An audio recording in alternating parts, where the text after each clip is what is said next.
All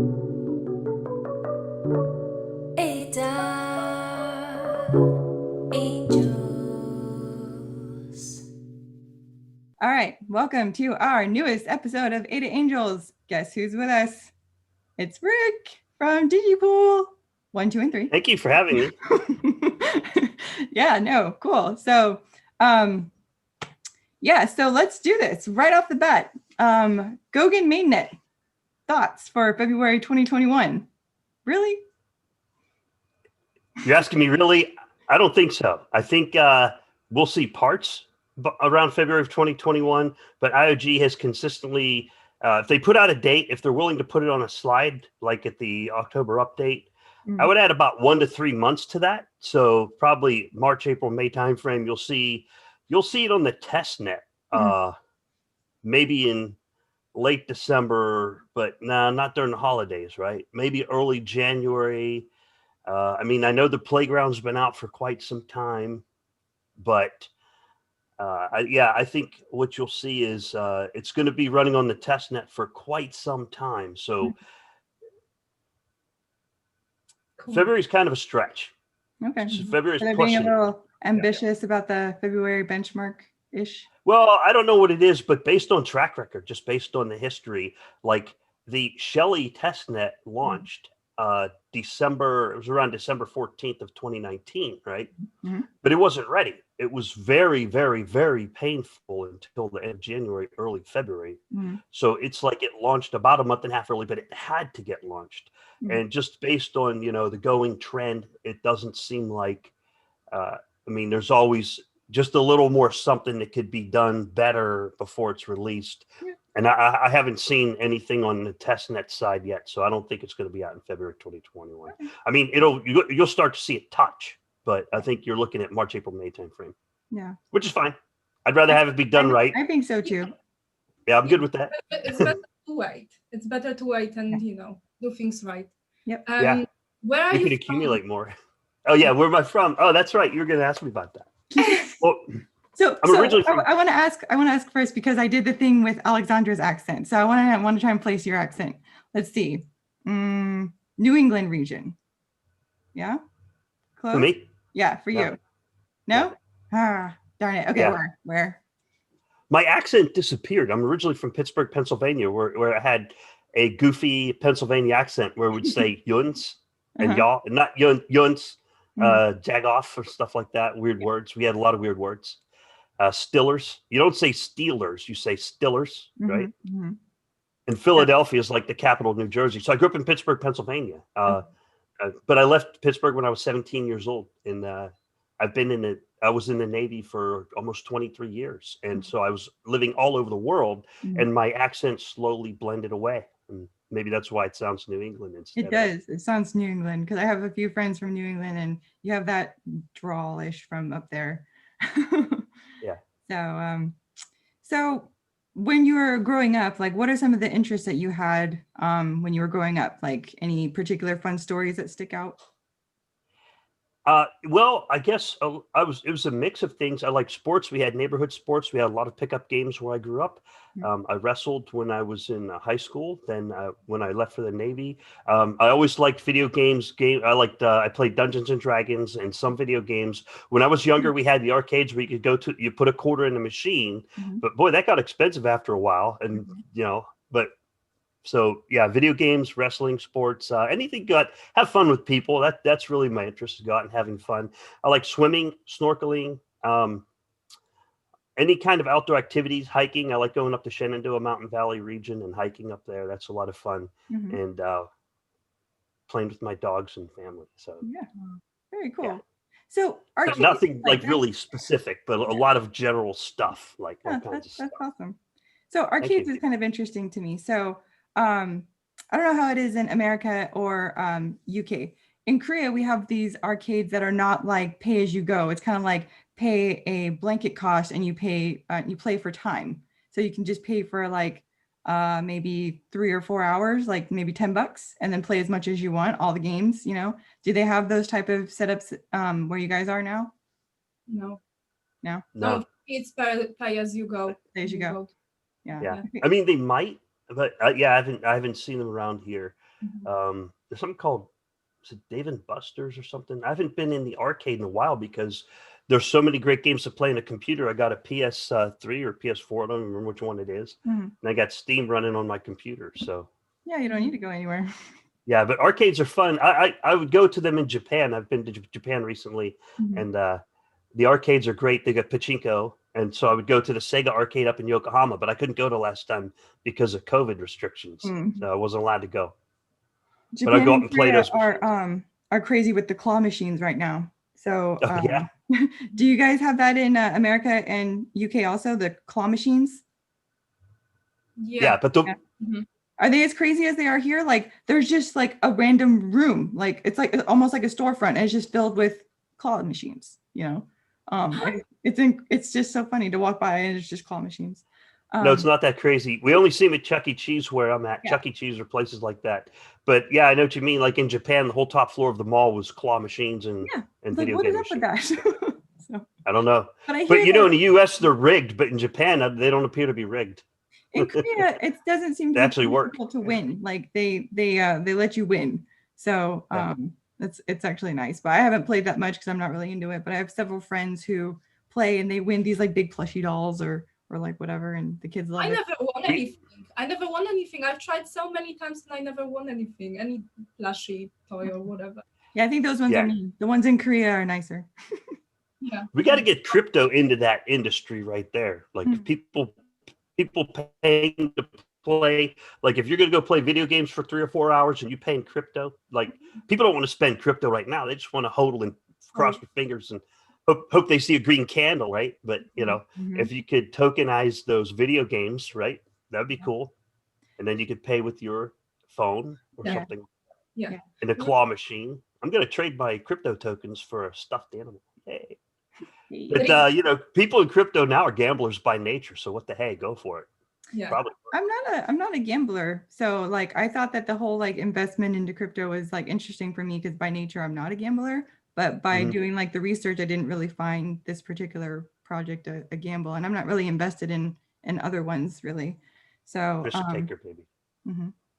So all right. So where are you guys from? You asked me about that earlier. Where are you from? Where'd you grow up?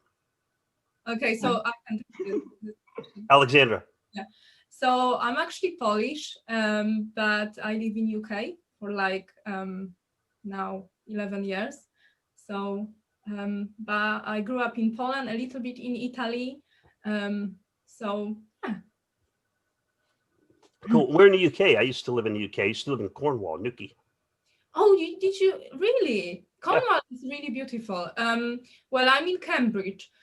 So it's really pretty because it's really, you know, a lot of universities and it's just really beautiful town. But I used to live in like Skegness seaside, which wasn't really that good. I lived in Boston, which wasn't really great. But no, for a long time now, I live in Cambridge and I really like it in here. Cool. Because it's just like calm, you know, people are friendly.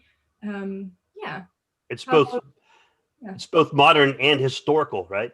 It is very historical. It is a lot of really, really nice things to see. Like, I don't know if you know, but they've actually filmed Harry Potter in one of the colleges in here. So yeah, it's really cool. When I first came to England, that's where I've actually lived in Cambridge, and I was actually a waitress because I didn't know English that well. I actually learned German throughout my school, and like I got this job, and when one day the agency called me and they said, "Hey, do you wanna?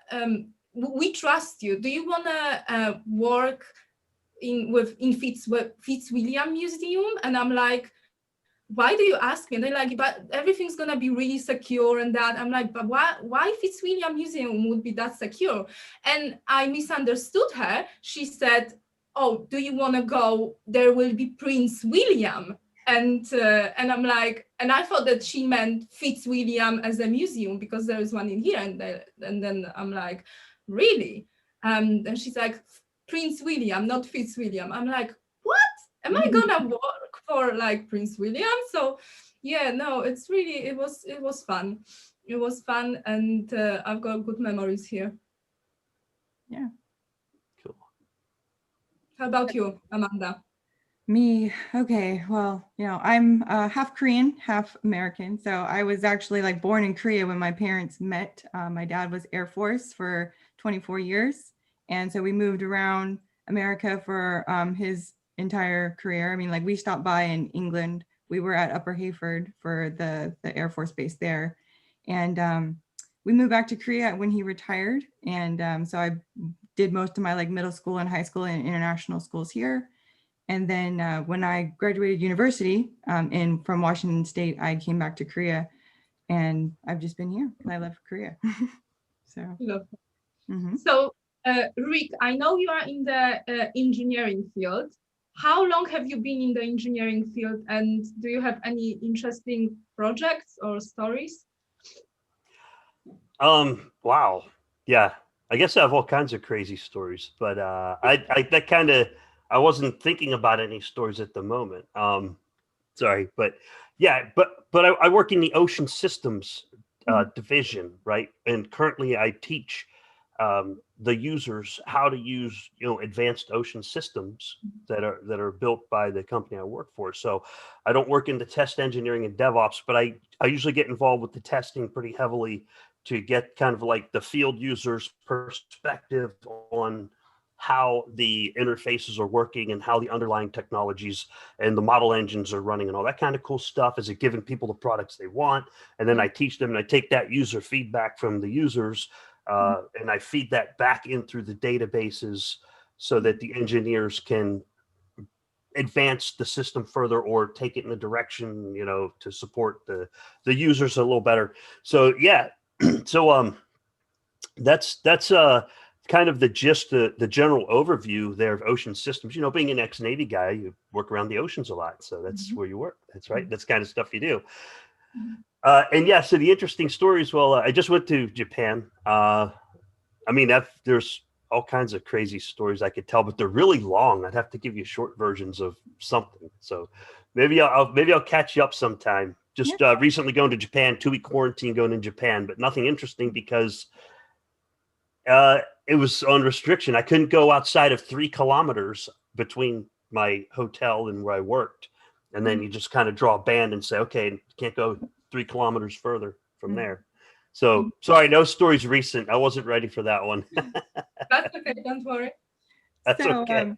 So this is like a 2-part question. So I remember your shirt.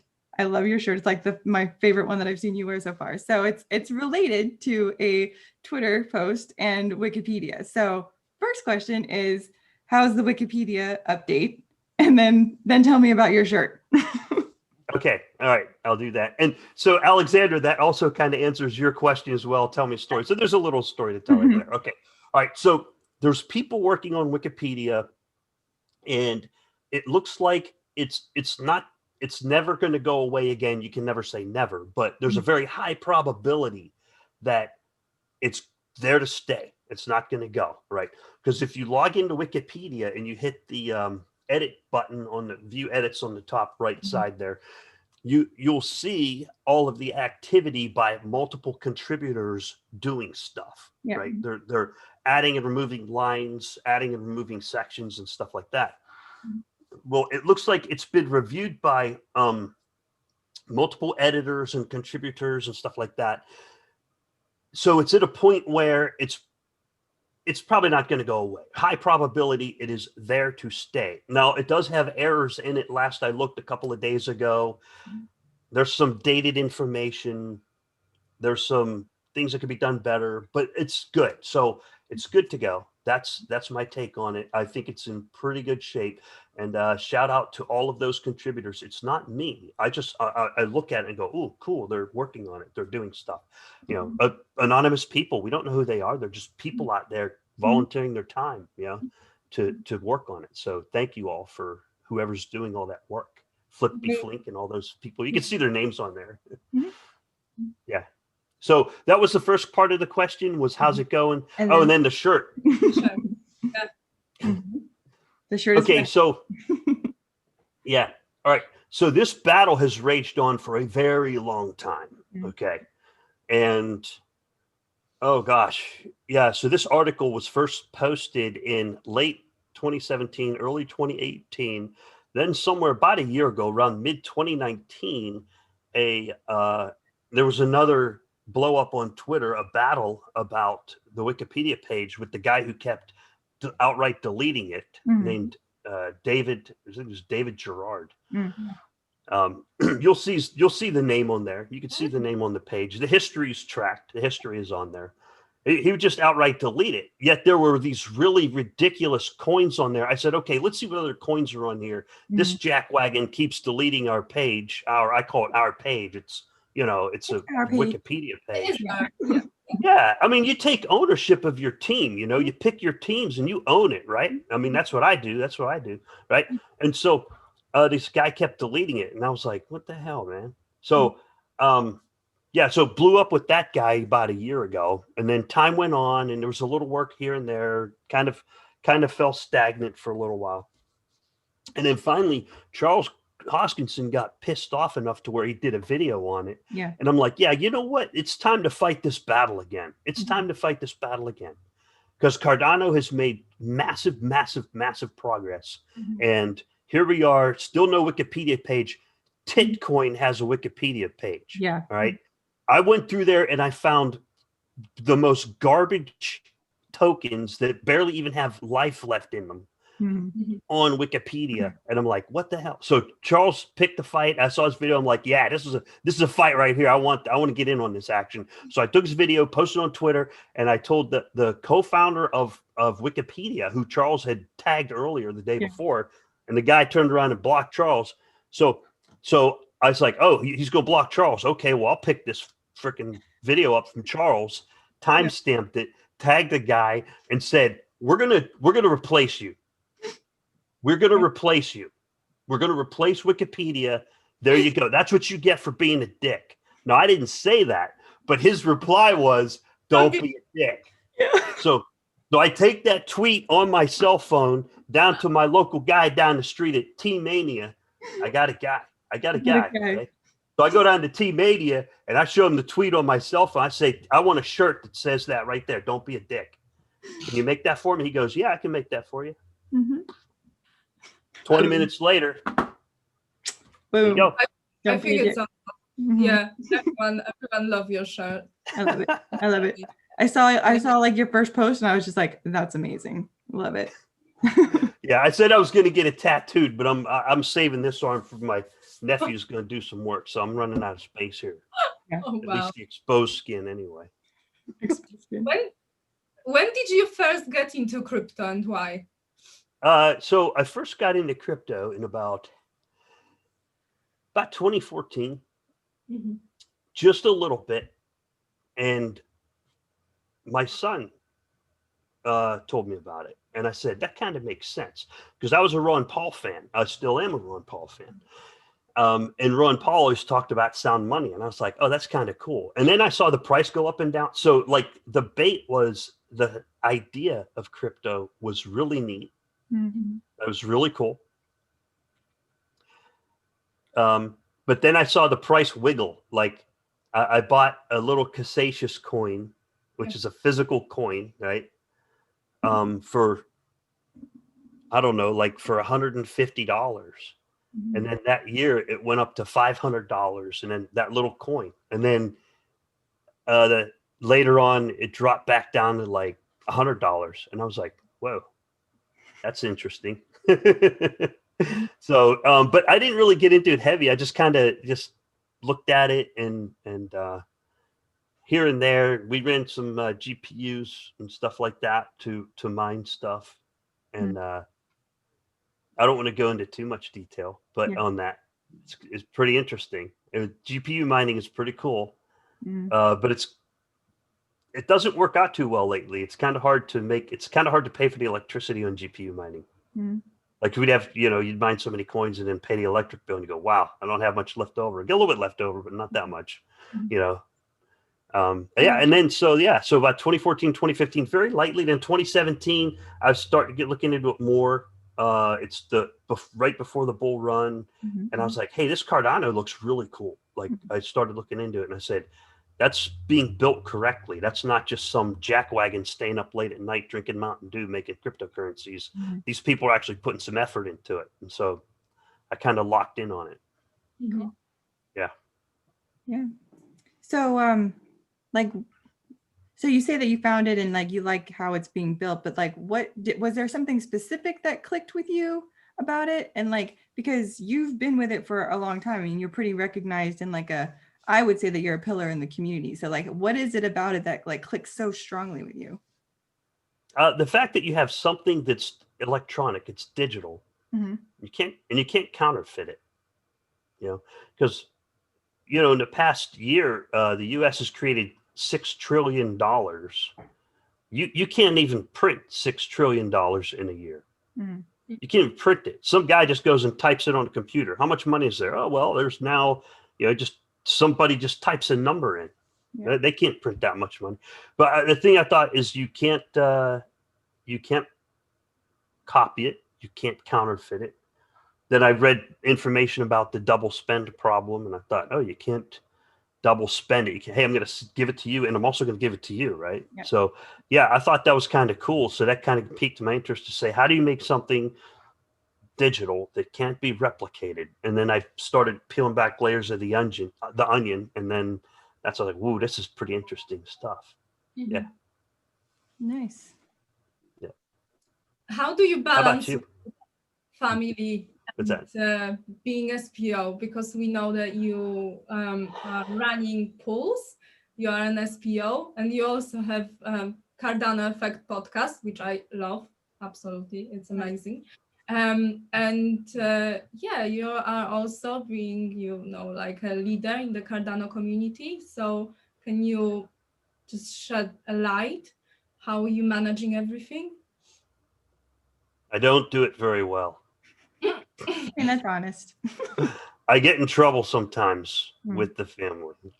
Really? It's painful. And so I go, ooh, wow. Yeah, I've been putting too much time on this and not that. And Mhm. then I realize you pay for it. There's a penalty to be paid. There's only so much time in the day. Mhm. Only so much time in the day. So how do I manage it? I look for the pain points and say, yeah, I've been spending too much time on that. And now I'm getting feedback from the family. Like if I'm around my fellow pool operators too much, Mhm. we start to get on each other's nerves, right? Because Mhm. we try to make team decisions so that we own the decisions, so that each person can operate independently. That's hard to do, right? But we all have to be on the common ground, and that's hard to do. Yeah. And then sometimes we get in trouble with mama, and that's not good. Sometimes mama says, you guys are spending too much time on that. Yeah. You need to go do X, Y, Z, A, B, C, everything. Yeah. And she's right. She's right. Yeah. Yeah. Or it's, Yeah. eat something, Oh yeah, go eat. I mean, I have the problem. I have to be reminded to go eat. So with all that, and I've noticed that there's a couple of moments here and there that I've witnessed where it's like high stress points. So what do you do to decompress when you're getting high stress? Walk the dogs. Walk the dogs. Mm-hmm. Walk the dogs. So go on long walks. Dogs will do it every time. So what sort of breed do you have? Malinois, also known as Belgian Shepherds. Belgian Shepherds, yeah. They're lovely. I've got an American Akita, and she's quite big too. But yeah, Belgian, they are really intelligent. He's a white puppy. He's white. Beautiful. Fluffy. Oh, he's so sweet. Oh my gosh. Yeah. Oh. It's been there the whole time. You're just sitting next Your to me. puppy's been just sitting there the whole time. Yeah. So. And Alexandra, you have an Akita. Mm-hmm. Those are huge. What is it, like 120, 140 pound dog? Well, she's It's like a big shepherd. Yeah, she's a female. Like she's big. She's quite big, but she's not that massive as like a male Akita. But no, she's lovely. She's like a little dog. She's like really cuddly, and like she wouldn't hurt a fly. I don't think. Well, I hope that she will like protect me in case of anything, but she's really soft. Yeah, fluffy. Yeah. Mine's fluffy too. Yeah, she's That's great. You both have dogs. Dogs are the best. I love dogs. So I love all animals. I mean, like Alex was telling us in our origin story about her love of animals, but like I don't like to take care of them. I like to play with them and love on them, but like I don't like to do the other things like combing their hair. I outsource it. I tell them to do it. So it's like yeah. So especially with a dog, I don't know about you guys, but like my dog, she needs so like a lot of exercise because she's quite a big dog, and like she needs to be walked like twice a day at least, and like really long walks. So, but it's good for health, you know, it's good for you. Yeah. And the decompressing, just walk, you know, with your dog. It's nice. Yeah. So Rick, what has been a like few notable changes you've had while being a Stakepool operator? Let's see. So the biggest changes? Challenges. Sorry. Oh, challenges. Well, it changed over time. At first, it was time management during the Rust Jormungandr version, right?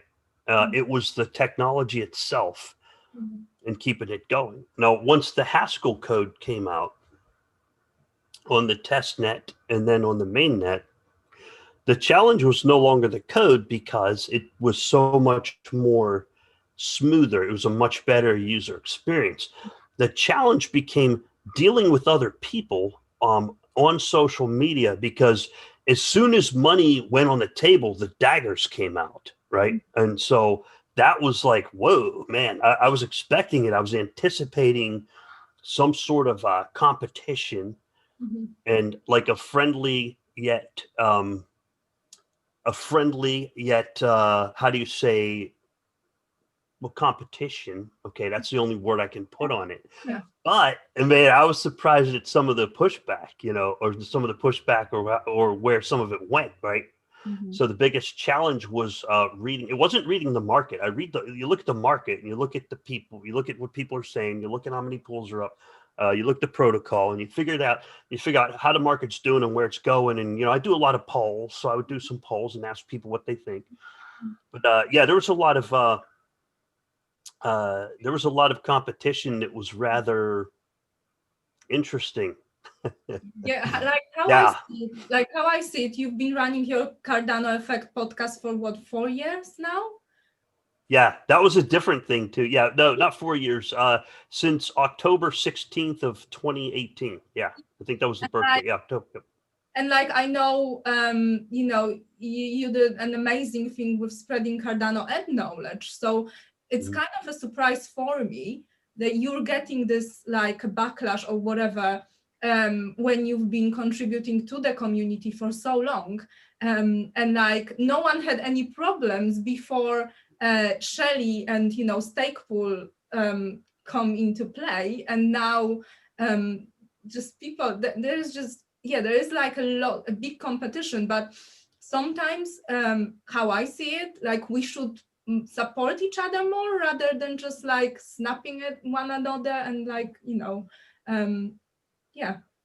Well, it depends, because there's money on the table and I'm competitive. You know, I've always said that. And there's a lot of people who are in Cardano who are competitive, and you'll say, okay, look, this is how it works. I'll give you an example. Right now, the Bitcoin mining warehouses out there, they're making tens of millions of dollars a year. You're going to be able to do that on Cardano. Okay. Now, who's going to be making the tens of millions of dollars per year? Is it going to be Alexandra? Is it going to be Amanda? Is it going to be Rick? Or is it going to be Binance? Is it going to be eToro? Right? I would rather be you two, right? So, I mean, I'm competitive. I look at the whole market. I look at the whole thing. I'm like, okay, this is what I think is going to happen. Once it goes on mainnet, things are going to get a little bit, you know, dicey. People are going to take the gloves off, right? And people are going to be going at it. So I was mentally prepared for that and saying, okay, this is how we can deal with it. But sometimes I get what, but then I was like, okay, and then what's going to happen when the exchanges come online?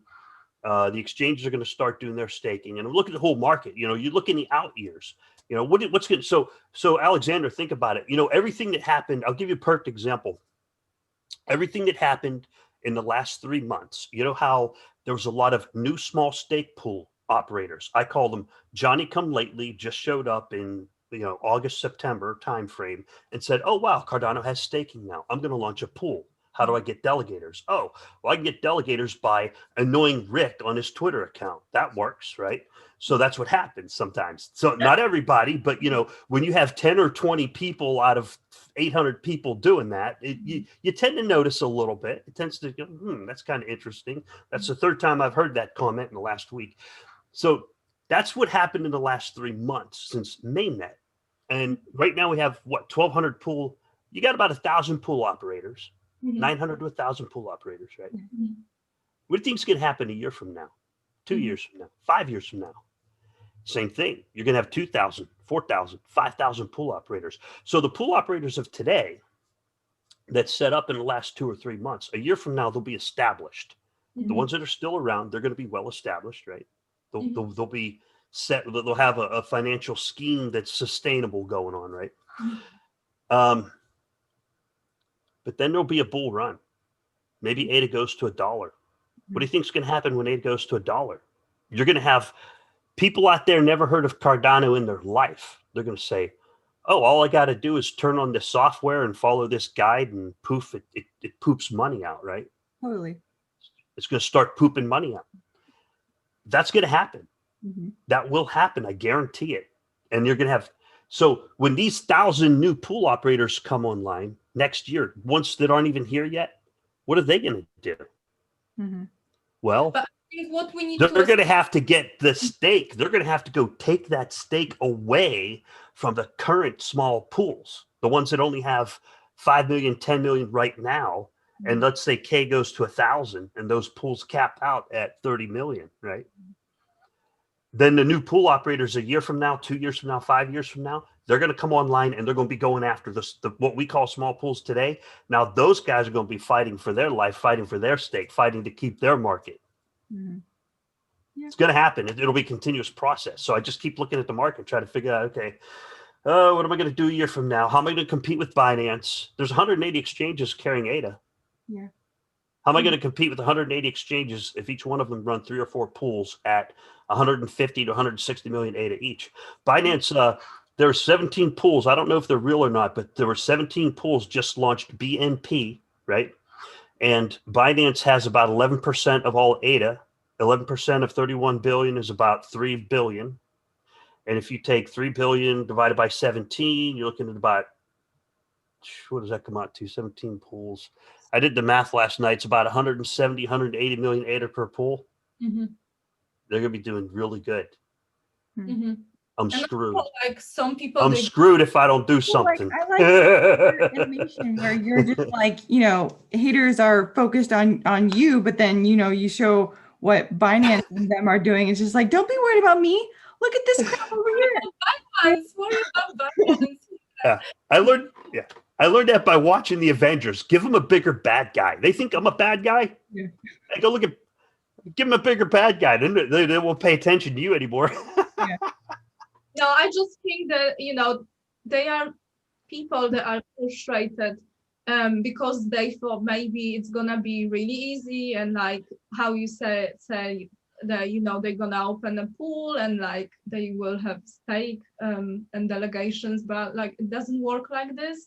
And I think any business, right, you've gotta do something. You have to compete with other bigger players, smaller players, whatever, but nothing's gonna be handed on a silver platter. But like beefing with people that are on the same like doing the same thing, it's not gonna help you. Just focus on your own growth and be better, do better. That's how I see it. Like instead of like blaming someone for their success, like you work for this, nothing was handed to you. Like people that staking with you, they trust you. They know that you've got knowledge. You've been sharing the knowledge for years now. You built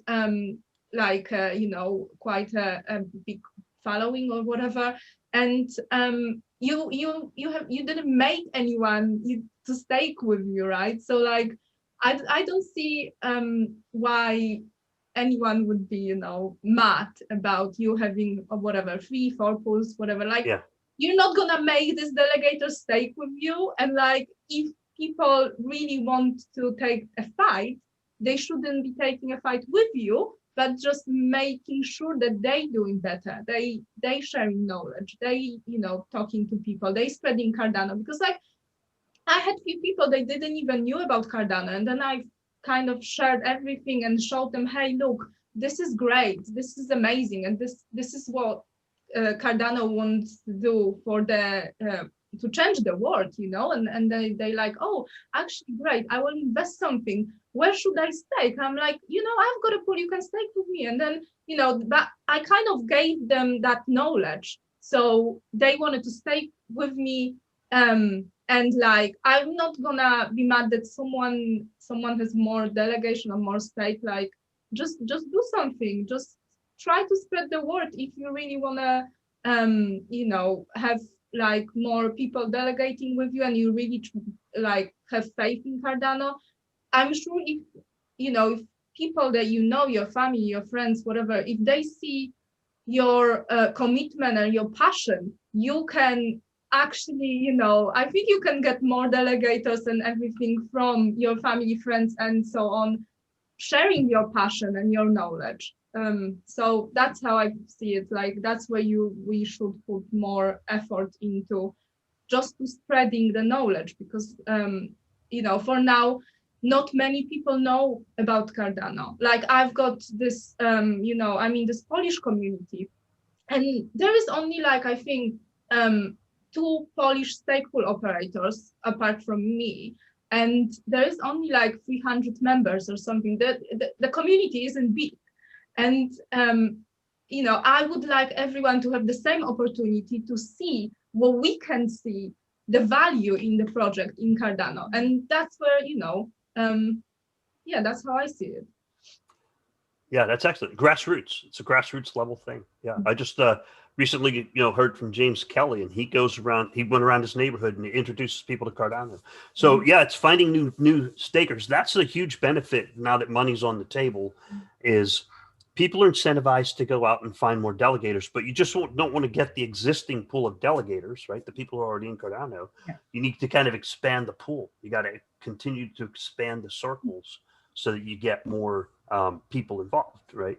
But it's also good for the entire ecosystem, and for, you know, for the more people in the project, the better, because then, you know, someone will spread the knowledge to like 2-3 other people, and that's great for everyone, right? Mm-hmm. I mean, like, Yep. I personally like have a lot of like respect for you, Rick. I mean, I see what you do, and I'm a logic-based person too. So I also have a streak of competitiveness in me. So like, I see what you do, and I don't have any qualms with what you do. You have merit. People follow your passion and they respect your experience. And so that's why you are where you are. So no problems. But well, thank you. Yeah. And don't get me wrong, it wasn't a lot of people. It was just a noisy few. The majority of people have been great. I mean, I'm out of, you know, 1,000 people, 950 have been great, and just, you know, a noisy few kind of. Mm-hmm.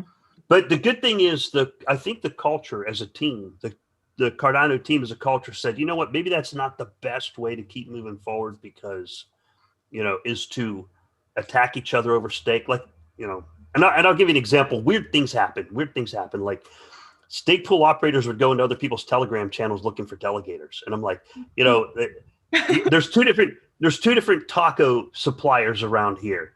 And you got, let's say you have, in the Pac Northwest, you have Taco Bell and Taco Time. The people in Taco Time don't go over into Taco Bell and start advertising for their tacos, right? You know what I mean? Yeah. That's kind of like, it's not illegal, but it's not very couth. It's not very coy, or not very tactful, I guess, is the word for it. So like, I'm in a couple of different Stakepool operator like Telegram groups or whatever, but like, I never like talk about my stuff.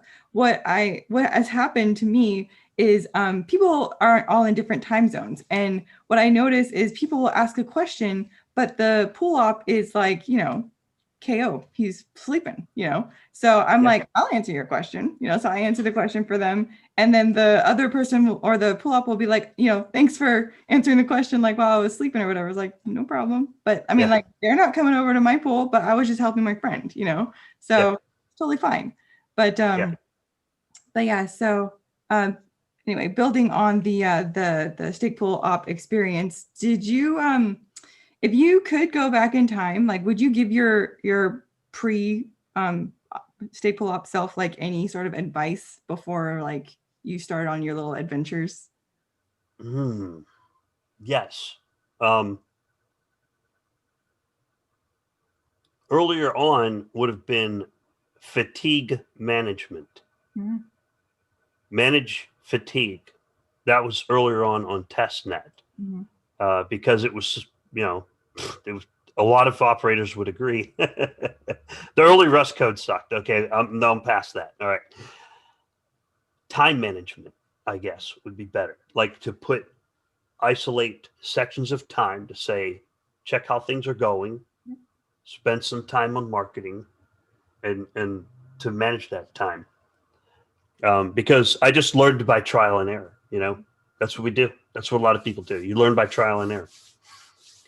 So yeah, that's all it was. So earlier days was fatigue management, and then the latter days or more recently would be time management, to not just do a couple minutes here and then leave it, and then a couple minutes later. It's kind of put it into compartments, and here's some time to verify everything is running right, and here's some time to verify that. To do some marketing, and here's some time to spend with family and everything else. I give the same advice to people. Like I usually will ask the question in my interviews, and even to like other people I talk to. It's like time and management is really important, and it is something that I personally kind of excel at, just naturally. I don't know why, but yeah, like I will literally like block off time like for my kids and my family, be like, no, this is not pull up time. Unfortunately, sometimes that means my pull up time is like 2 a.m, but that's my time because that's after homework, after kids are asleep and house is clean. I can check maintenance stuff, and then I can sleep, but then I have to wake up at 6. So it's like, so I mean, like you say, there's only so much time in the day, and my life is kind of crazy. So how about you, Alexandra? Well, yeah, no, I wish I can clone myself, sometimes. Now these days, like my salon has been shut for over 6 months due to lockdown, and now they are shutting it again from this Thursday. So I'm gonna have more time to do everything, but when you're running multiple businesses and when you're trying to be involved with like spreading knowledge, community, podcasts, doing things, Stakepool, whatever, it's really hard because obviously you've got your own life too, and hobbies and what's not, so I found it really hard to manage my time. I would go to sleep like, I don't know, 2 a.m. or whatever.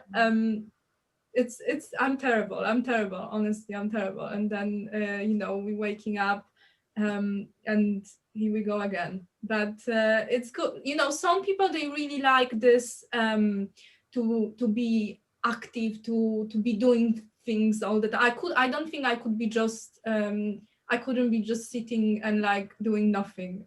So I think it's better to have this problem, how to manage your time, because you're so busy, rather than just not be productive at all, right? Yeah. So like we've already touched the base on that, but I know you have created the third Stakepool, DIGI, right? Yeah. Can you tell me how everything is going, and how many partners do you have? I was just wondering. Well, there's 3 of us, so I've got 3 partners, and the DIGI pool is working out fine. It's got a little bit of stake on it, and that's the interesting thing about making multiple stake pools. If you're doing proof of work mining, you just bring up more hardware to compete with the other hardware, right? Mhm. But when you bring up more pools, the only way to compete with other pools is to get people to delegate your pool. So what you got to do is give them the impression that you're not overkilling it, right? You're not killing the environment, or you're not killing other stake pools, but somehow you got to attract the delegation, because you can't just bring up more pools and magically there's more money, right? It doesn't work like that. You know, there's a limited amount of ADA, and it's a network resource. Yeah. So Digi 3 is up. There was a nice whale who waved high and popped over to Digi 3 for an epic and got it up to like about 7.5 million stake. Yeah, and so now, and it's got like 3 million on it. It's got 3 million. I don't know why I looked at that screen. It's not showing on there. It's got 3 million showing this screen on Pool Tool. Yeah, so it's doing okay, right? And It's really good. good. No, I plan long term though, right? I mean, I never tie my hands. I might have 10 pools running, 20 pools running. I got enough horsepower. We could be running Gogan, the processing, the transaction load can go up. I got enough bandwidth. I got twin fibers, you know, and I got plenty of room. I've got other lines in place and other data sources available to run these pools. So, you know, 3-5 years from now, I could have, I don't know, 10, 20. K might equal 4,000. Okay. Well, all right, great. That's fine. I'm ready for it. That's what you got to do. You know? One, right? Digi's going number one. Go for number one, baby. Go for number one. Not just Digi, the whole thing, the whole Cardano, the whole thing. Yeah, I'll go number one. I mean, everything. Smart contracts, usability, user experience, everything. Yeah. Go for number one. I still consider myself a baby pool in the shadow of Digi. So I'm cool with Digi going number one. I'll just follow you. Yeah, oh, well, we're far from it. I mean, it was early on, but it fell very far from number one. So there you go. I had a couple whales. I had a CF whale on there, and I had another whale on there. They kind of backed off, and then it's been pretty stable since then. Though it's been pretty stable. So it's been going great, really. To be honest with you, it's been absolutely fantastic. A lot better than what I thought. A lot better, yeah. But right now, the biggest problem is a race to the bottom. That's it. I mean, it is absolutely a race to the bottom. The evidence is on the blockchain. There's no denying it. It's there. I was disappointed to see that. I mean, I thought that it was I thought it was just a phase, but it's happening. So yeah, I just looked at Daedalus last night, checked it a few weeks ago. I check it, you know, periodically. I actually have an example of your pool on my screen right now that I used in the friends and family, and said, hey, look what happened with that latest version of Daedalus 2.4.0. And I said, this doesn't make any sense. And I told, so the IOG knows, hey, if the average person looks at it and says that doesn't make any sense, that's a problem. That's a problem. Yeah, I don't care how many scientists you put behind it. If the average person looks at it and says that doesn't make sense, you got a problem. Period. Yeah, that's all there's to it. People were looking at that. They were thinking that there was something wrong with those pools. Like, what does gray mean? You know, like that was yeah. I mean, is the pool dead? I mean, not. Yeah. I mean, I'm Deadpool, but I mean, like, are these pools dead? I love that name, by the way. It's ironic. They're dead. Just like, yes, I am Deadpool. But yeah, I saw it and I was a little confused about what it meant. So I was waiting for like the update. But I mean, I'm not really a reaction type person. So like, I'm not going to be like, oh my God, you know, all the things. But yeah. Oh, I'm a reaction person. Oh, I know. Yeah. You can do it for me. It's cool. I'll just watch you. You can do it for us. Am I allowed to cuss on here? Maybe. I'm just kidding. I won't cuss. That was some messed up stuff right there, man. Yeah. That was messed up. I was totally messed up. I mean, I don't know. I haven't heard anything about the why. Do you know the why? Well, why wasn't it on Daedalus flight? And if it was, why didn't anyone catch it? Why didn't I catch it? If it was on Daedalus flight, I should have caught it and I didn't. So maybe it didn't. Maybe it never went on flight because I've been messing with flight. I don't know if I messed with 2.4.0 on flight. I don't recall. Yeah. I don't know the why. It doesn't even matter why. They say it's the spec. It's not the spec. There's something that they never should have done that. That's all there's to it. So like how I see it, like I'm not really a reaction person too, but we can like voice our, you know, opinion and like issue with this, and hopefully they will fix it. Like fingers crossed. I had some issue with delegators. This person they tried to delegate to my pool, and then obviously they look my pool up and they like, oh, but it's not there, like it doesn't have any ranking. Will I get any rewards? I'm like, yeah, we're minting blocks, you will get rewards. And then he was like, okay, you know, kind of like, that's weird, like why this is happening, is she telling me the truth, like, you know, because obviously this is like an official Daedalus, and people go by the ranking and that, so hopefully they will change it. Like I think that Spokra trying to do something with this matter, and like this is great because that's what we hope for to see, right? Like that we can actually change things, that, you know, this is a democracy, like we can vote and we can change things. So I'm not really that bothered about the you know, this issue, because I'm sure that we can change it. And you know, we like IOHK, they've got like, I think really a lot of pressure from the community to do something about it. So I hope they're not gonna let us down, really. Well, like, yeah, and I think that was great. Spocker did that. So good. Yeah, yeah, Spocker is doing great. Voted, by the way, I did. Voted. I was like, voted with dust. Yeah, with dust. Blame Voted Adam. with dust. Yeah. I made this hashtag of blame Adam. It was hilarious. But yeah, what was I gonna say? I think it's interesting that like we put a lot of trust in like the developers and things like that, but it's like there was no explanation as to why they did that, so it's kind of irking me a little bit. Like I said, I'm not gonna like scream about it on Twitter or anything, but I do kind of want to know the why, or what was the intention. Like, does it make sense to you that we're all grayed out, you know? So no, I don't think so. Yeah, and can I share my screen briefly here, and then you can just clip it out if it doesn't make any sense? No, it's fine, go ahead. All right, I only have one screen up, and one of them has your pool on it, cash flow. And this is what just totally doesn't make sense. This is the kind of stuff I'm like, how did this get through? Let me try a screen share. I only have one display right now, so I hope it works correctly. Okay. Oh, host disabled. Oh, can you enable me? Let's see. Make me co-host. How do I do that? Participants. Right click on me and hit make co-host. Right click. More. Or is it right click? Are you on Windows? I'm on Mac. It's left click on Mac.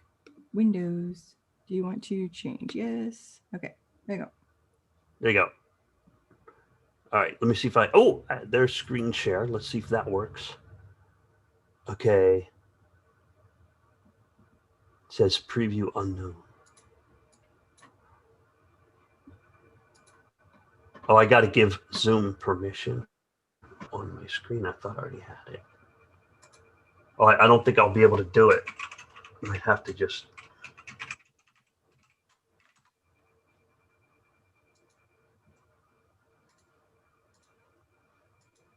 So Alex, how many blocks do you have so far with your delegation? Can you see that? Yes, I can. Oh, you can see that? Okay. All right. So here's an example that just doesn't make any sense, and I wonder how this slips through the cracks. Okay, so you got to use that slider bar in Daedalus, right, to get it to read. Right now, it defaults to 1,000. Okay. Now 1,000 is what is that? That's $100, right? That's a lot of money. But I don't think people are delegating in chunks of 1,000 or $100. The typical delegations I see are like 5,000, 10,000. 100,000, and then there's whales at 2 million, 3 million, 1 million, 2 million, 3 million, right? And so I used what I call normal ranges, and I used pools that I considered to be better than average. Right now, the average pledge is 270,000, and these two pools, for example, I just typed in cash to get an example. These pools are pledged at 500,000, and they're not lit. They are not lit. They are grayed out at a delegation of 497,000. Dude, that's like almost $50,000 from the operator and $50,000 from the delegator. And these pools have a lot on them because there's a lot predicted potential rewards, right? This pool's sitting at like 65 million. This pool's sitting at well over 11 million. This absolutely does not make sense right here. This makes no sense whatsoever.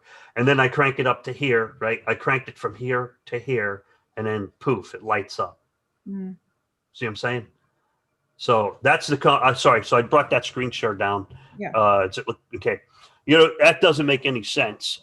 How did it slip through QA? How do you prevent that from happening? It's because that'll hurt those pools that fall into those categories. Yeah. Those people got a lot of skin in the game. That's what it's one of yours, Amanda, right? I mean, Alexandra. Yeah. Yeah. Mm-hmm. Yeah. You know what I'm saying? I mean, what the hell? Where'd that come from? I know. How'd that slip through? That doesn't make any sense whatsoever. So I just want to point that out. Yeah, I mean, like I watch all the Charles AMAs, and like even after it happened, he didn't really comment on anything. You know, he just I think that he made some comments in a recent interview with Shweta on Daedalus and like delegations. I'm not sure. I don't. His comments were sorry. So his comments were that you have to raise the K parameter. So he's saying it's working now, but you got to raise the K parameter. Well, it's kind of working. It needs calibrated. It needs calibrated. I don't care if there's some issue buried in GitHub. Nobody's looking at GitHub. Nobody cares about your issues that are in GitHub. No one cares. The only thing they care about is those pools aren't lit up, and they got $50,000 skin in the game. Yeah. I don't care what you have on GitHub. Don't do that again. That's what I'm saying. Don't do that again. What the hell? Yeah. If right. How did that slip through the cracks? So yeah, sorry. I'm sorry. I don't mean to go. No, it's fine. It's fine. So like speaking on like K parameter. So like I have an unpopular opinion that I don't think it's really going to make much of a difference if it changes. You know, I think that larger pools like yourself and others are just going to make other pools, and it's just, I don't think it's going to change anything. We still have to do our thing. We still have to hustle. We still have to get the stake. I'm not really sure. Yeah. I think it's just going to make more hungry small pools, so. Yeah, well, I won't make more pools because I'm pledge limited, right? And the only reason my pools are currently lit up in Daedalus is because the pledge is high enough and there's enough delegation, there's enough stake on them, right? Those pools that aren't lit, they only have like 10,000 or 1,000, but then again, the Emergo ones are lit up, so that doesn't make any sense. Yeah. You can't tell me the wallet's working right. You can't, I mean, oh, it's written to spec. Well, okay, whatever, doesn't make sense. I mean, like why is the Emergo pool with the 1,000 pledge lit up, but cash and CFLOW with 500,000 pledge are not lit? Okay. I know they call it non-myopic rewards, but if the non-myopic rewards don't make sense, then fix it. You know what I mean? That's all I got to say. Yeah, but so the K parameter, so Charles' take on it was you got to raise a K parameter, which is correct. You raise a K parameter. If people are cognizant of pledge, if they care about it, then you're not going to get a whole bunch of pools. And but you're going to get new pools, you're going to get new entries into the market. But you can't raise the K parameter until the price of ADA goes up. I mean, you can, but it wouldn't make sense. Yeah. That's so what changes to the parameters do you, or what changes in general do you think would be most helpful to the stake pool operators? Set K to about 225, and at that point, right now, the pools are on average breaking even, right? And once you set it to 225, then what you'll have is, they'll still be on average breaking even. About 500, 600 pools are probably breaking even. Not much else you can do but deliver technology until the price goes up. You could set A0, which is currently 0.3. You could set it to about 0.5. Which will force pledge to go up. Not force it, but then on the other hand, like not many, so many people, they're not as fortunate to have as much investment, and they may have as much passion and knowledge, and like will to run a pool and help the ecosystem. Then that's gonna be hard for them. The pledge has to be right. Yeah, they're just going to have to learn the skills then. Yeah, like if I want to drive race cars, I'm going to have to learn how to drive a race car, right? So another thing you do right now, the pool registration fee is only 500 ADA. That's ridiculously low. Make it 10,000 ADA, right? What's that? $1,000. So if you make it 10,000 ADA, what will happen is people who are not serious won't mess around, right? And then if people who should be retiring their pools but don't will definitely retire their pools because they'll get 10,000 ADA back. Right. So yeah, raise the cost. And so raise the cost of starting the pool instead of $500 registration deposit, make it like 10,000 this year. Right. I mean, I don't know how to do it because you'd have to do it it's got to go in the blockchain, right? I don't know how that, but someone can do it. Right. And then, 2 years from now, if the price of ADA was $5, and that means it costs $50,000 to register a pool, well, that might be beneficial. And if it's not, you can change it. Then I can refund my deposit and then reissue the pool at a lower rate or something, I mean, it's a possible option. So right now, I think here's I think the biggest problem. The parameters probably work. We just haven't tested them. They haven't changed K yet. Why not? It's not that hard. They change D, they issue a proposal onto the blockchain. All the nodes recognize it, and the D parameter changes. The reason I think they haven't changed K is because of the price of ADA. And that's it. Yeah. I mean, sure. So we can sorry, I kind of got on a soapbox there. Sorry about that. It's okay. You are super technical, we don't have as much knowledge anywhere. No, I think it's like really interesting. There's lots of theories as to why, and nobody wants to make other people angry because you're going to do one thing, you're going to make people angry, you're going to do the other thing and piss those other people off. So I don't think you can please everyone. That's the main thing, So making it a community vote. Like you guys vote for what you want. You want this, you want option A, you want option B, and like then they can't fight over, the higher ups making the decision for them because they voted for it, right? So that's another option. So speaking of voting, like we have the Catalyst stuff too. Like Catalyst is a big deal too, right? So you had a Catalyst thing for a while, and there was some drama for there. Like what happened there?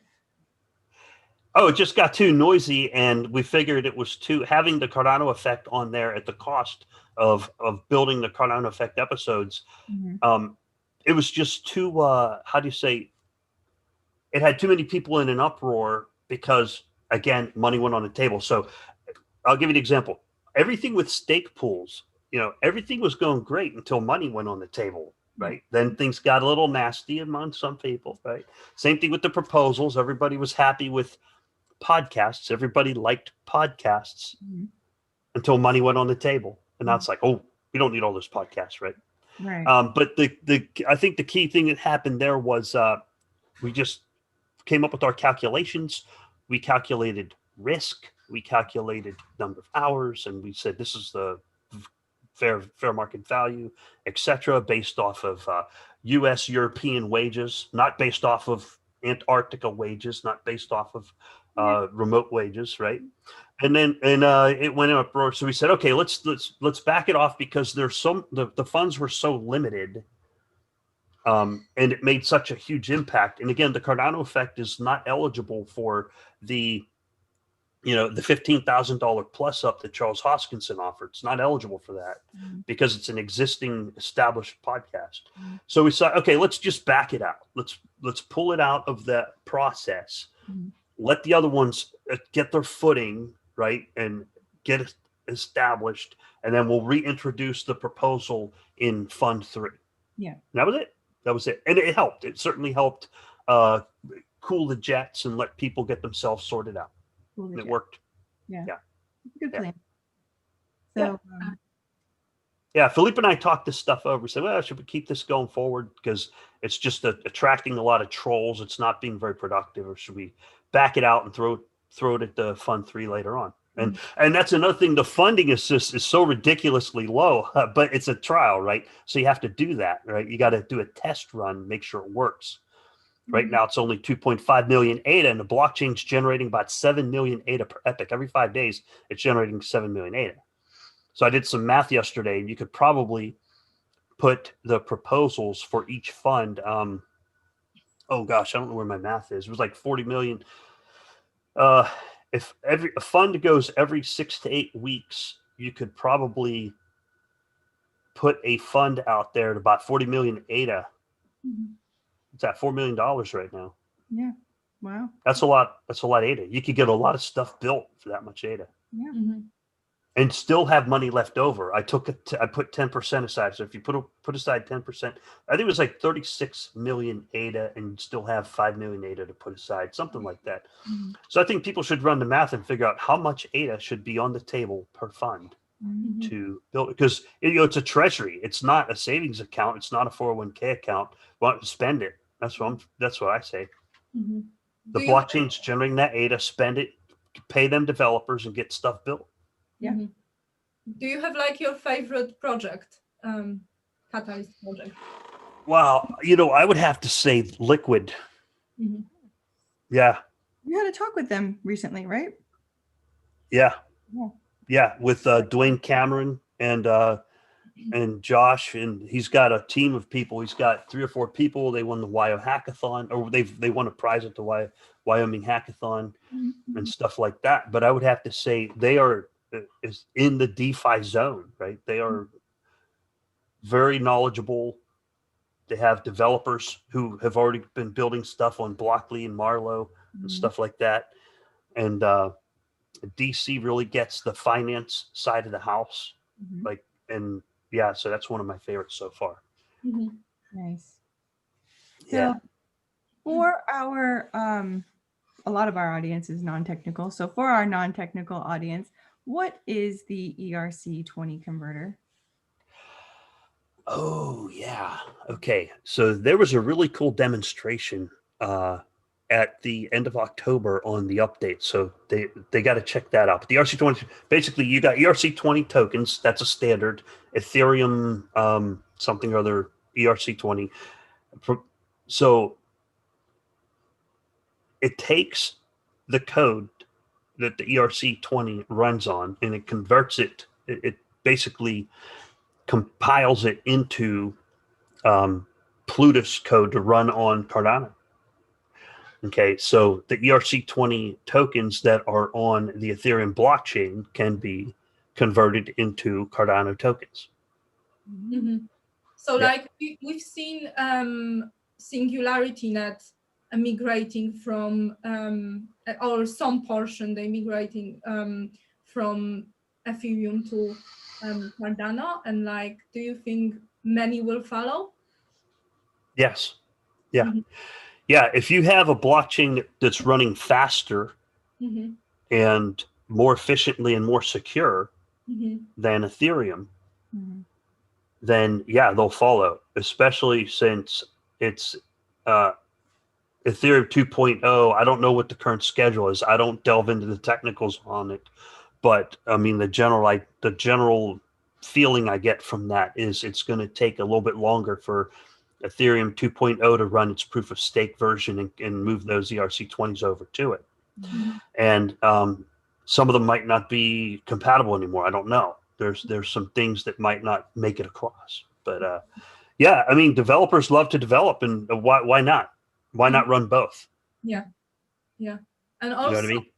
Also the fees are much better, right? Than they are on Ethereum. So, and this is business for them. So I guess we would like to see more projects joining, more developers building on Cardano from Ethereum. Yeah, and there's a lot of stuff on Singularity Net already in their AGI token used inside that ecosystem.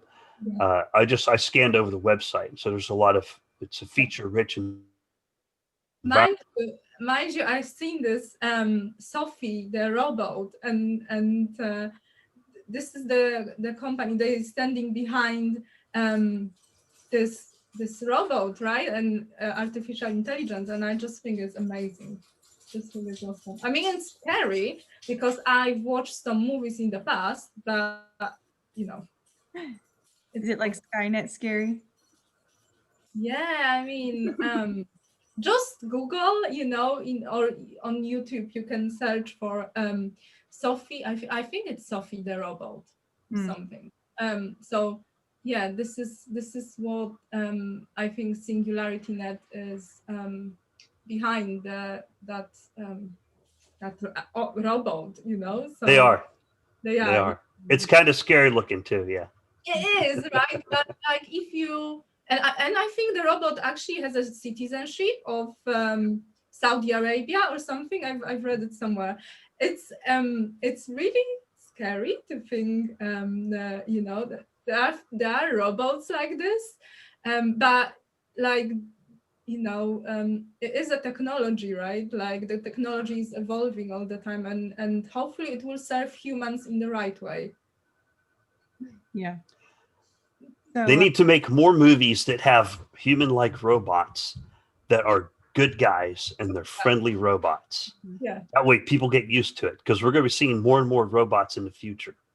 So they need to socialize that and make movies where they're friendly.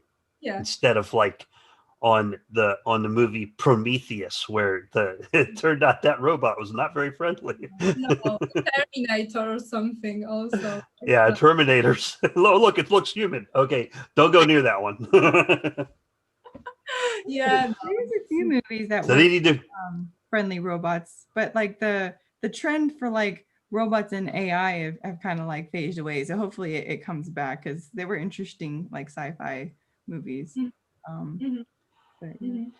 There's actually a robot. Yeah, like iRobot. Yeah, that was a good guy robot. that was a good guy. Yeah. They actually have like a robot delivering a post in, I think it's in Newton in England. And yeah, I think that we can do cool stuff, you know, with technology. Yeah, until the computers figure out that we're not really great for the ecosystem and for the planet. Except the robots will say the humans are the problem, and so just eliminate the humans, you know. Yeah.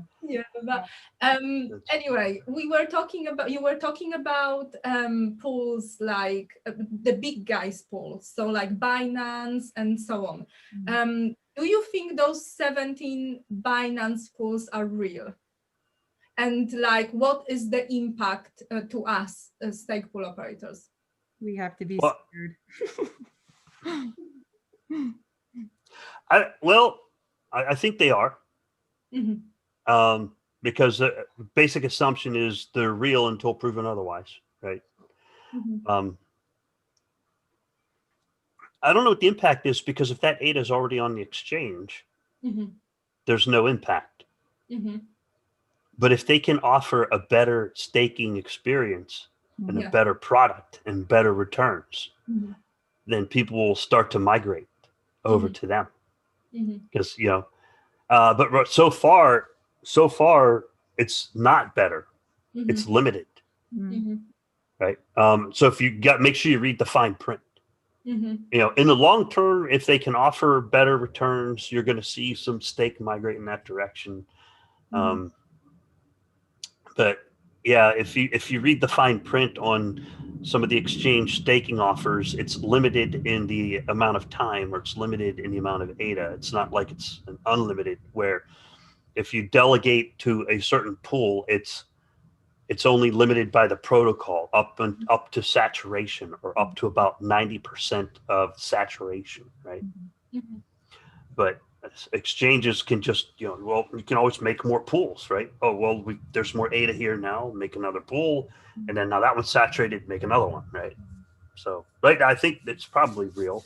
They're probably going to adjust the parameters before they actually, you know, apply the ADA or stake it or delegate it or turn it into pledge and turn it into a 100% private pool, whatever it is they do. So it's not the end state right now. They're not going to run a zero pledge pool at 6%. They're going to calculate the optimal zone and they're going to try it. They're going to see how it goes. So yeah, I think they're real. The initial impact is going to be minimal, maybe none at all. The long-term impact depends on how good of a model. If they come up with better rewards, then it's going to have an impact. Yeah, right. Yeah. Like for people that are actually watching, I would like to just say it is better to keep your own ADA in your wallet, not on the exchange, just because we have seen in the past what happened to exchanges, like some of them, you know, and it's just better to look after your own funds. But that's just my to ADA. Yeah. Keep your own private keys. Yeah. Yeah. Yeah. Yeah. And so we were talking about how pissy we were at Daedalus earlier. So do you feel that Yoroi is better at the moment?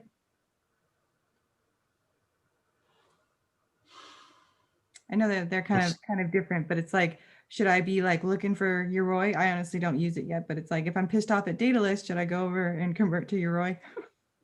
In a lot of ways, it's better. Yeah. It's faster. You get a faster response sometimes because it's connected to a server. Sometimes it doesn't respond to server. So it's kind of a trade-off, I guess. So you can make multiple wallets in both.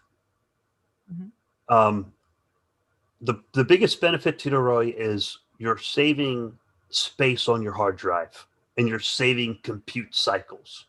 Like when I open Daedalus on my laptop, if I leave it open for 10 or 15 minutes, it starts to get a little bit warm.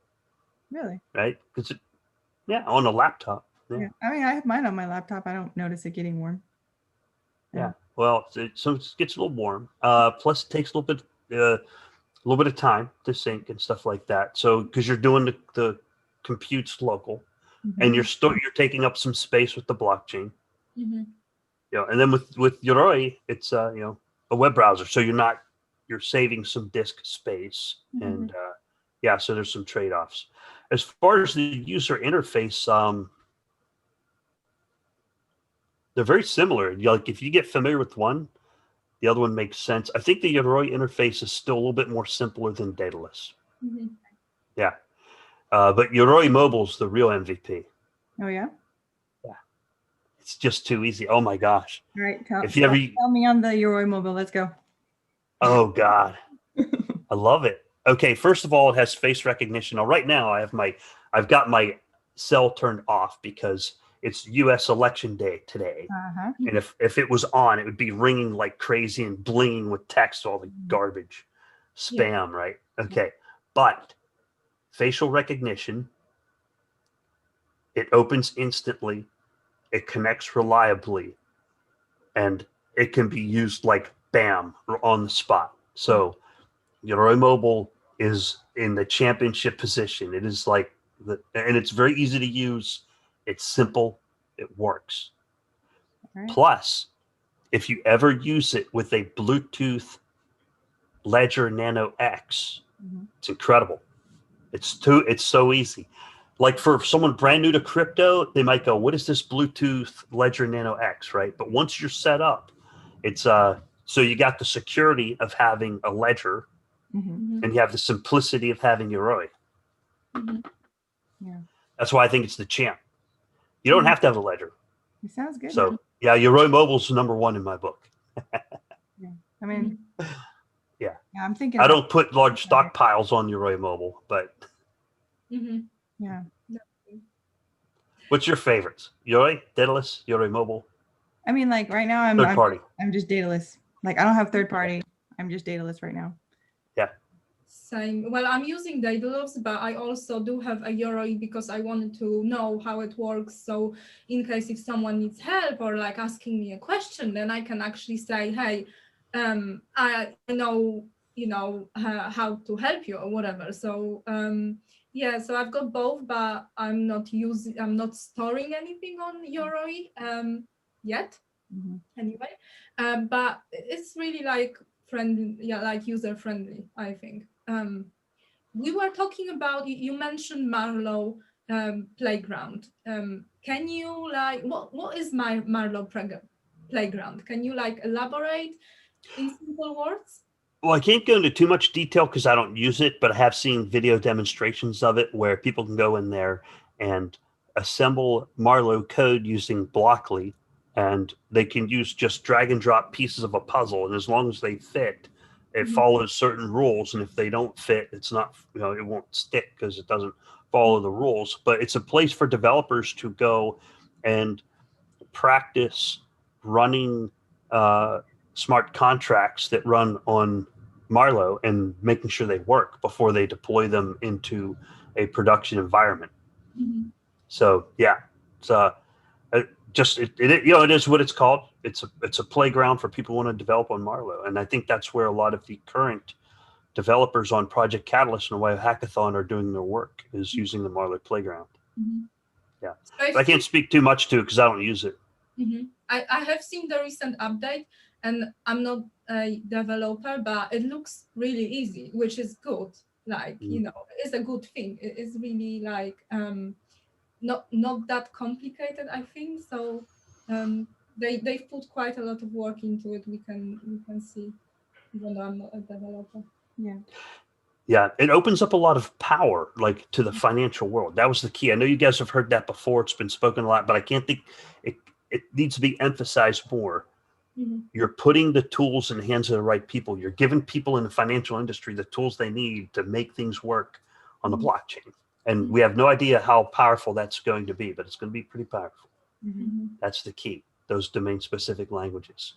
It'll be amazing what they build with those. And another thing that's also very important, something to be aware of, DC points this out a lot. Cardano has a massively powerful network built. The infrastructure is out there. There's 2,400 relays. There's 1,100 block producers running, wrapped around the world. There's a massive decentralized network that is self-funding, self-sustainable. And right now, on average, it's breaking even. So it's sustainable. On average, the pool operators breaking. So you got this massive network to run all the Cardano technologies on. It's there. I mean, like, and that's the brilliance of it. That's absolutely brilliant. What's that? Even us three are spread out. Like, I'm in Korea, she's in UK, and you have like yours are in different locations as well. I mean, like, just our little small sample, so yeah, we're on 3 different continents. Yeah, it's amazing to see. There's just so many people from different parts of the world, and we've got the same vision, and so many Stakepool operators running from Japan, from Korea, and so on. And it's just amazing that Cardano gave us the opportunity to do so. Yep, that's the power of Cardano. It's a global network wrapped around the earth, and it works, and it's self-sustaining. The infrastructure right now sustains itself. So as we kind of like wrap up here, as a podcast host, do you have any questions for us? Oh yeah, how are you enjoying it so far with the building the YouTube channel? You're all doing great. Are you having fun? I am having fun. It's the time zone thing is interesting, because I mean, all of the people that I'm talking to, we're all in different time zones, and so like I have this time zone chart, and I like make sure like it matches up. Alex is a little more flexible now with her salon kind of being on pause, because before I was working around her work schedule, and also like my time schedule with when I'm available. I was getting up at like 5 a.m. to do these shows. Sorry, earlier than 5 a.m. because I have to prepare for the show. So, but I mean, I was doing it and it was fine. I've met a lot of great people. The response has been pretty fun. I like breaking down a lot of the technical things, or at least I try to the best that I can.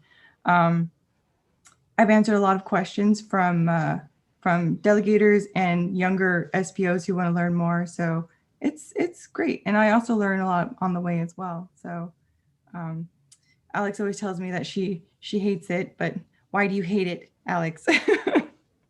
Yeah, so it's more to do with like camera presence and like, you know, I'm maybe I don't look like I don't have this, you know, I'm not showing this, but I'm actually quite shy, and it's quite, for me, it's nerve-wracking to like go on the podcast on the camera and like talk to people that you've never spoke to before, you know, and obviously it's also like another commitment because you have to be on schedule, and you don't want to let people down.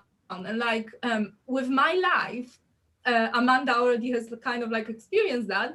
Like one day I'm in the UK, but then the next day I can be in Africa. So, and there I don't have an internet or something, you know. So it's kind of like, it was quite hard for me to like adapt because like I have to be there for her and for people, and I want to spread the knowledge. We are all, you know, self-funded, so we're not doing this for money. We really want to share, you know, the passion with other same like-minded people.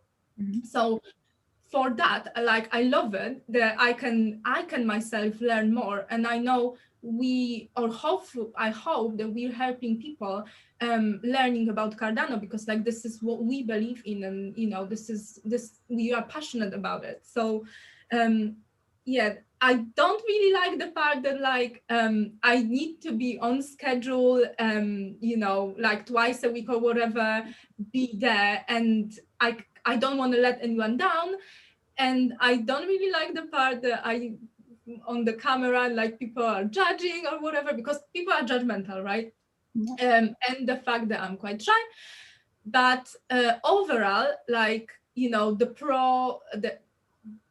good things are, there is more good than there is bad about it, I think. So that's why I'm here, and like I absolutely love our guests, and I really appreciate that they taking time, because time is really valuable for everyone, you know, and like that they taking time to talk to us, even though we're not really that technical. We just like two newbies talking about crypto, but like hopefully, you know, we've got the same goal and we can spread it. So yeah. Yeah, and I think y'all are doing fantastic work on building this podcast, because there's YouTube is a massive ocean. You know, there's tons of room to grow. There's tons of place on YouTube and out there in the world, and all these different perspectives. You bring a new perspective, a different perspective, and I think that's great for crypto, and I think that's great for people getting a look at it, because they might look at some, like my Digital Fortress channel. It's like a how-to channel, right?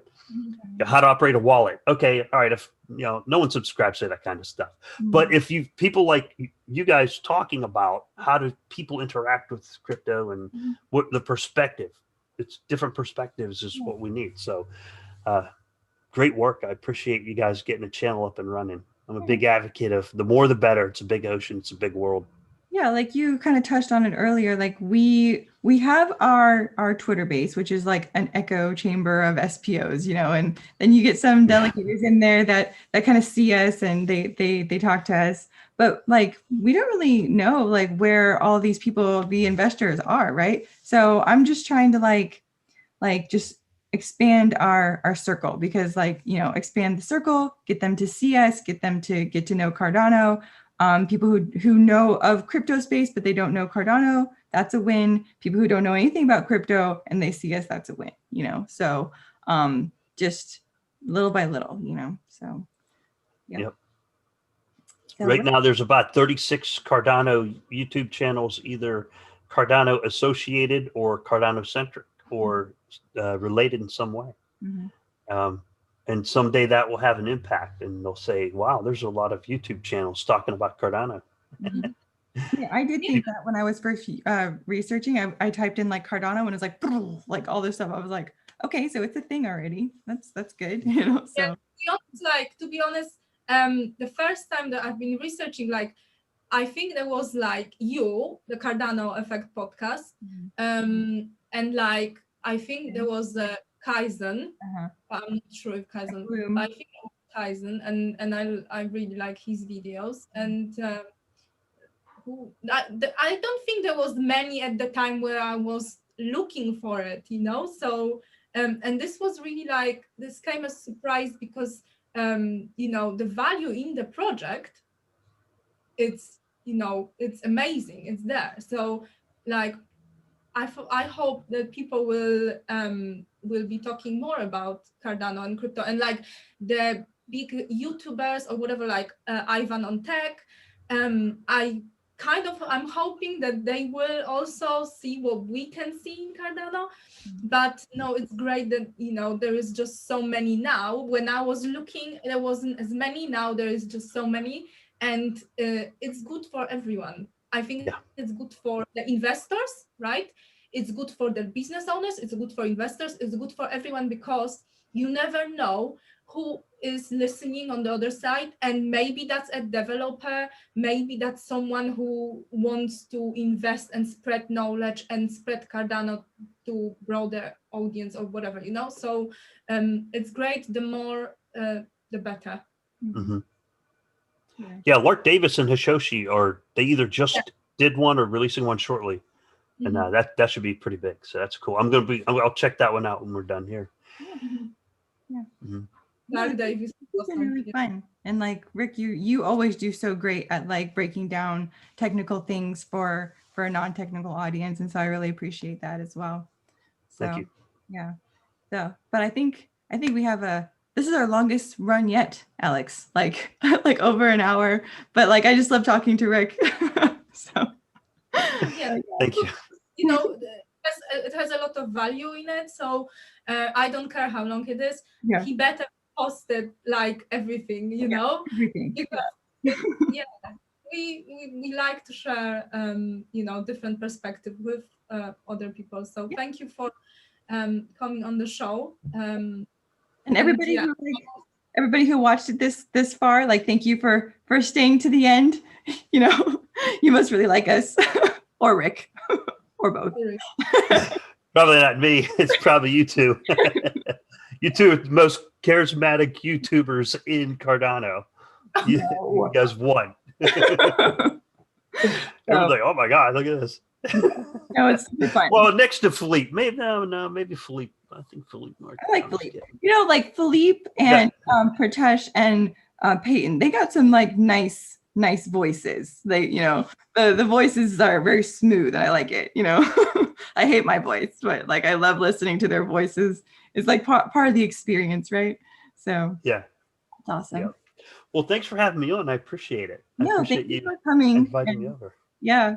So this has been great. And so we will wrap up here. Thank you for watching our show.